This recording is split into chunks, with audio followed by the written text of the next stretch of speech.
sme vlastne v tom 94. roku, keď sa založila firma a následne v 95.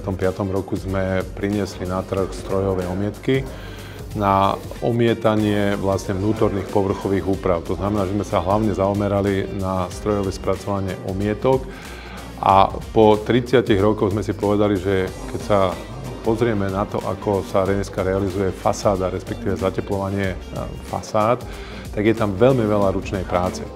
Preto sme sa rozhodli, asi pred 2 rokmi sme vytvorili medzinárodnú skupinu, ktorú zhodou okolností teda vedie Slovák tu z Bratislavy a vlastne v priebehu tých 2 rokov sme vytvorili alebo vyvinuli nový systém nový systém strojov, ktoré dokážu vlastne uľahčiť prácu až o 50% a zároveň uľahčia tú veľkú manuálnu prácu, ktorá sa vykonáva pri realizácii zateplovacieho systému.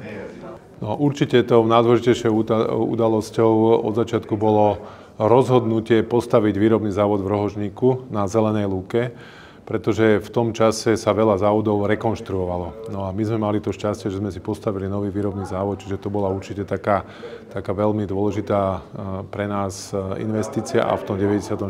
aj teda samotné otvorenie toho výrobného závodu. Druhou kľúčovou vecou bolo hneď následne teda kúpa Lietavskej Lúčky, aj keď teda tam to bol hotový výrobný závod, do ktorého sme museli teda investovať veľmi veľa na to, aby sa teda zrekonštruoval do Baumit štandardu.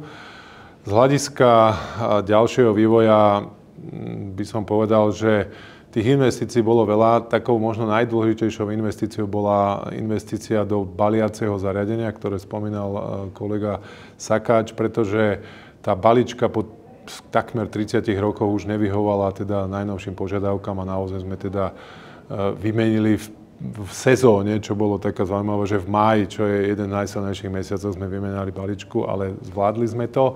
No a tou ďalšou kľúčovou investíciou, ktorú teda momentálne pripravujeme, je teda rozšírenie výrobného závodu, pretože v tom výrobnom závode sa nachádzame na takom veľmi úzkom mieste a teraz sa nám naskytla príležitosť vlastne prikúpiť pozemok a rozšíriť, pretože jedna dôležitá vec je, treba možno spomenúť, že my v sezóne nie sme schopní výrobne zabezpečiť kapacitne to, čo požaduje predaj.